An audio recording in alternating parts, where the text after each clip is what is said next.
En nuestro repaso por la narración de la Biblia, hoy nos situamos frente a uno de los textos más importantes y significativos de todo el Antiguo Testamento, ya que su influencia resuena en los Salmos, en los profetas, en el libro de los Reyes o de las Crónicas, llegando incluso hasta el Nuevo Testamento.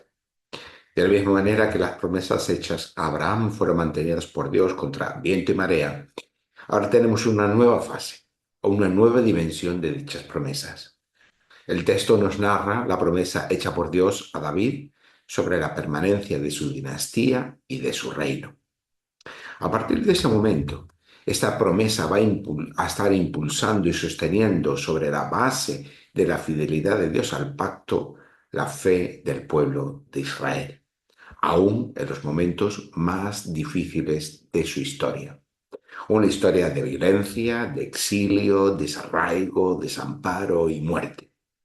Situación que, por cierto, constantemente cuestionaba la vigencia del pacto de Dios con su pueblo y en la que la propia fe de Israel entraba en crisis.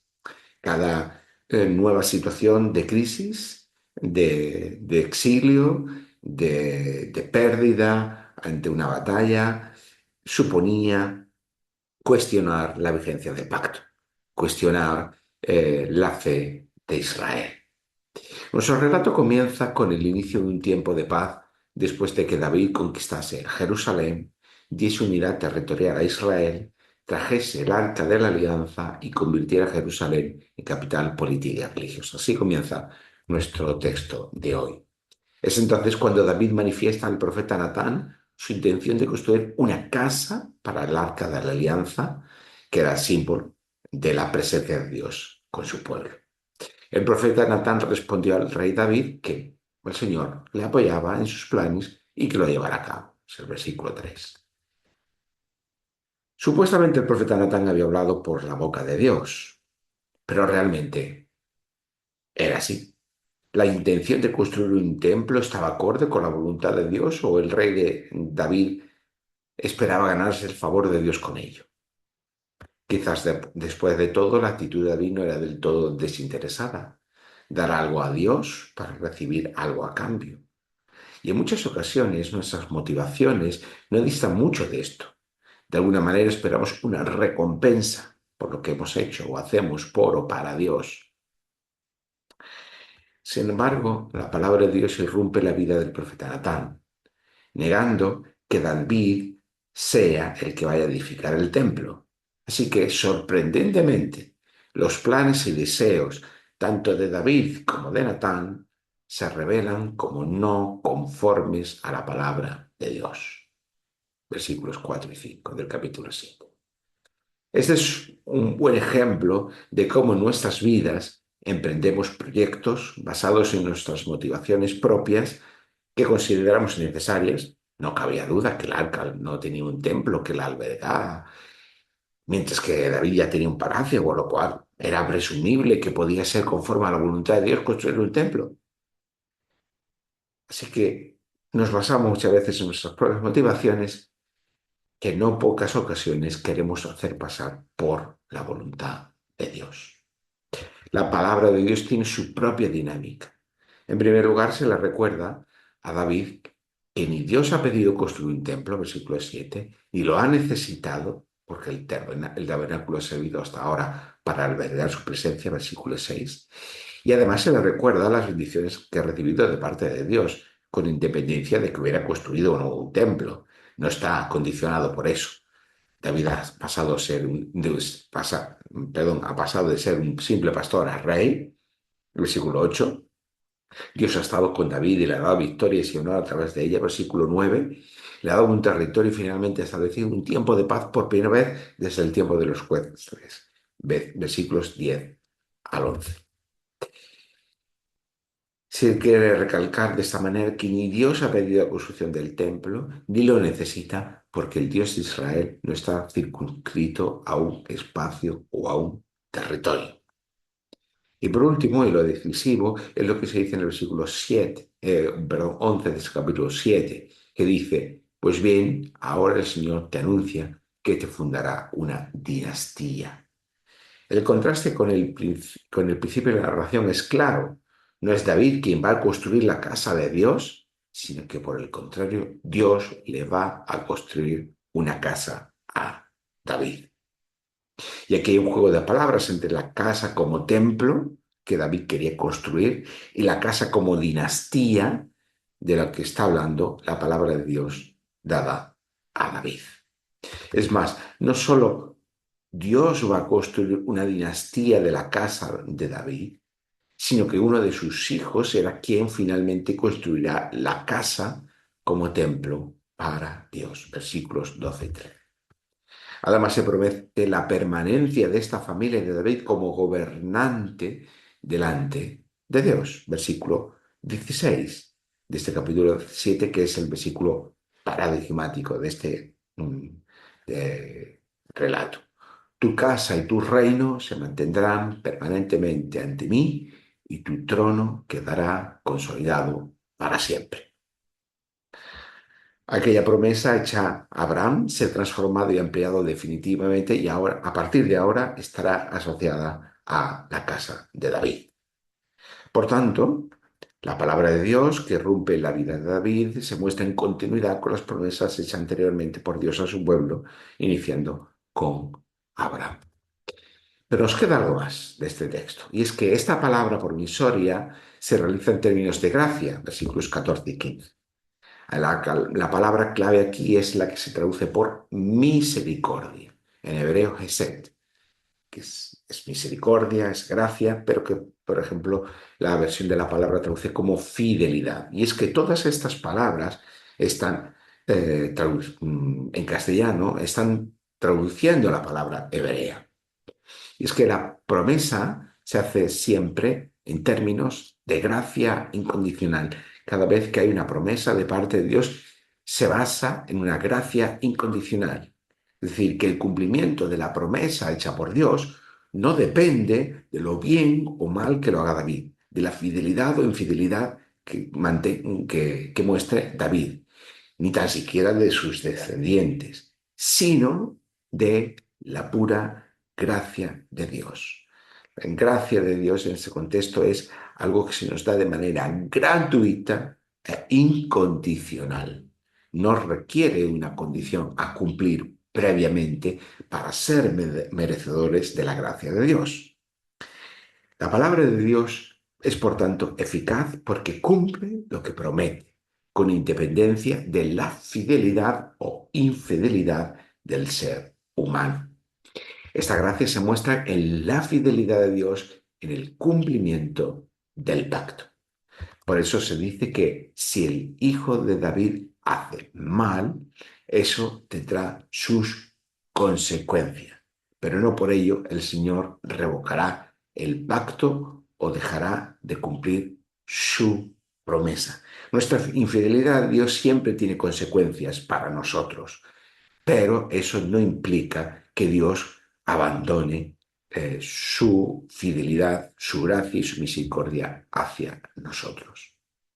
Esto queda reforzado con lo visto desde el principio. Se rechaza la iniciativa de David de construir casa a Dios como una manera de ganar el favor de Dios. Se rechaza que la acción humana condicione de cualquier forma la promesa de Dios, mostrando por el contrario que la gracia de Dios ha estado presente en la vida de David desde el principio. La promesa dada a David, como lo fue antes a Abraham y fue confirmada a Isaac, a Jacob, a Moisés, se basa en la libre e incondicional gracia de Dios. Pero, ¿por qué es importante para nosotros hoy esta narración y estas promesas?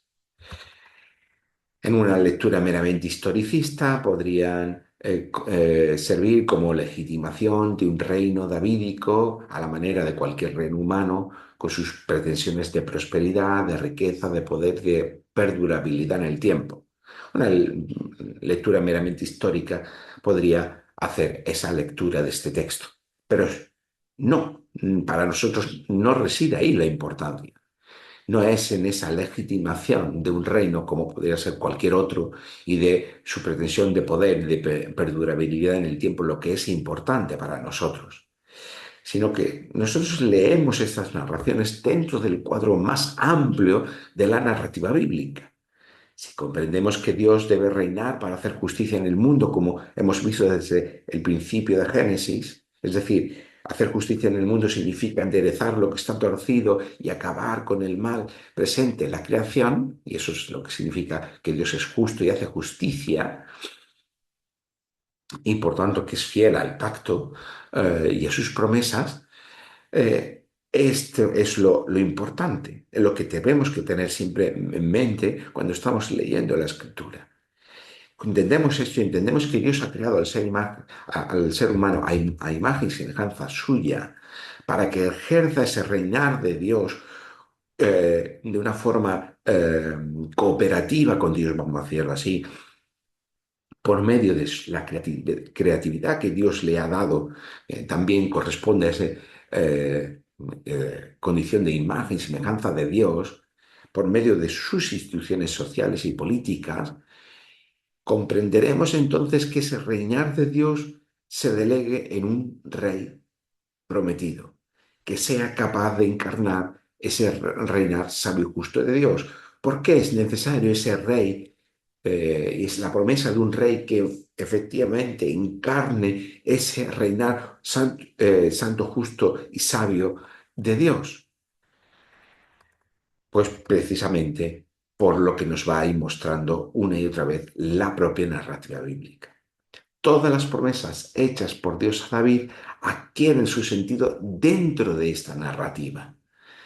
Pero esa misma narrativa, como decimos, nos muestra que David, como rey, está muy lejos de encarnar ese reinar sabio justo de Dios. Lo vemos aquí con motivaciones que no están refrendadas por la palabra de Dios, pero lo vemos mucho más claramente en distintos momentos de la vida de David. Y eso nos lo va a ir mostrando en la narrativa bíblica. A pesar de que David es una figura preeminente en la narrativa bíblica, siempre se nos están mostrando sus defectos, sus malas acciones de gobierno, sus motivaciones incorrectas. Como en este caso, que David busca legitimarse a sí mismo creyendo construir el templo de Dios y que su nombre quede ligado a este templo, y que la palabra de Dios muestra que esas pretensiones políticas están lejos de encarnar la propia voluntad de Dios. Pero va a ser así con David, va a ser con cada uno de los reyes de Israel. Y está una y otra vez mostrada en la narrativa bíblica precisamente esto, el fracaso de cada rey de Israel por reflejar ese reinar sabio y justo de Dios. Por tanto, la promesa acerca de un rey que sí será capaz de encarnar este reinar de Dios se va a ir acrecentando en el transcurso de la narrativa bíblica, y es esa la figura que conocemos como la figura del Mesías, que es el rey prometido por Dios, que efectivamente reine a la manera de Dios. No obstante, la riqueza del texto bíblico nos muestra que la promesa de la palabra de Dios es dinámica.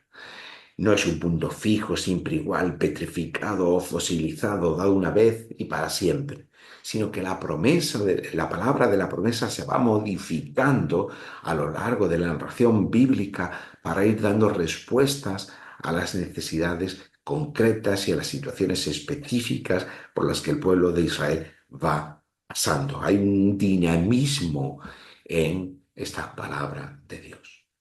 Habrá muchos momentos cuando las antiguas promesas hechas a la casa de David parezcan desfallecer, si seguimos leyendo y vamos a ir haciendo las próximas semanas. Cuando Dios se muestra ausente entre su pueblo, cuando la misericordia y la fidelidad de Dios parezcan diluirse. Y esto es lo maravilloso de la Biblia, que está encarnada, que está reflejando el ser humano y la vida del ser humano de una manera clara, diáfana, sin paliativos, sin idealizaciones. No es algo que cae del cielo. Las promesas de Dios se dan en medio de las dificultades y el dolor de la historia humana. aunque en la inmediatez de las circunstancias de muchos momentos históricos, esas promesas sean o parezcan ser cuestionadas. Y eso es algo que también nosotros podemos experimentar en cualquier momento de nuestra vida. Cuando Dios parezca que está ausente, cuando Dios o cuando parece que el reinar de Dios está muy lejos de nuestra vida y del propio mundo, de la propia creación. Por eso, leer narrativamente toda la Biblia nos permite ver las conexiones entre los distintos contextos históricos del pueblo de Israel y las palabras de los profetas que transmiten la palabra de Dios. Y esa dinámica es la que va haciendo progresar constantemente la narración bíblica. La palabra de Dios que los profetas recibieron distintas experiencias individuales en diferentes contextos o situaciones históricas no está al servicio de nuestras necesidades o nuestros proyectos personales, no expresa de nuestros deseos o de nuestras emociones, sino que desborda nuestras expectativas. Y eso es muy importante recordarlo porque en nuestra cultura hacemos todo un reflejo de nosotros mismos. Incluso solemos tildar de esto es de la voluntad de Dios o esto es conforme a Dios de una manera muy alegre. Y nos recuerda el texto bíblico que la palabra de Dios siempre desborda nuestros proyectos, nuestros deseos, nuestras motivaciones, nuestras expectativas. Porque no se trata solo de mí, se trata de un proyecto mucho mayor, que es el reinar de Dios sobre su creación. Pero ¿dónde está hoy para nosotros accesible esta palabra de Dios? Hemos dicho que cada uno de los profetas tuvieron experiencias en los que la palabra de Dios irrumpía en sus vidas. Pero ¿dónde está hoy esa palabra de Dios? Esa palabra de Dios está accesible por medio del texto de la Escritura. Una escritura que rectamente predicada y con la ayuda del Espíritu Santo habilita el encuentro con el verdadero Rey, con ese verdadero Rey que es la palabra. ¿Quién es la palabra? Jesús de Nazaret. Por eso en la predicación ocurre algo. No solamente se transmite información, y mucho menos es el contenido subjetivo del pastor, sino que realmente se produce el encuentro con Jesús, el verdadero Rey. En la palabra transmitida por la predicación conforme a las Escrituras, tenemos el encuentro con el verdadero Rey, que es Jesús. No tenemos acceso a este Rey, a este Cristo, ni al Espíritu al margen de las Escrituras. Por eso las iglesias protestantes siempre han hecho y seguimos haciendo de la predicación de la palabra el centro del culto cristiano. La lectura y la predicación de la Biblia no son un ejercicio intelectual, ni un discurso de autoayuda, ni un sermón moralista. Por el contrario, es un ejercicio pragmático y vital porque nos permite vivir en y a través del significado de la narración bíblica, en la que Dios se nos autoentrega en Cristo y el Espíritu, como la palabra que se hace viva en las palabras humanas. No hay mayor gracia que esta, una gracia gratuita e incondicional para salvación de una humanidad y una creación que sufre. Que así sea. Amén.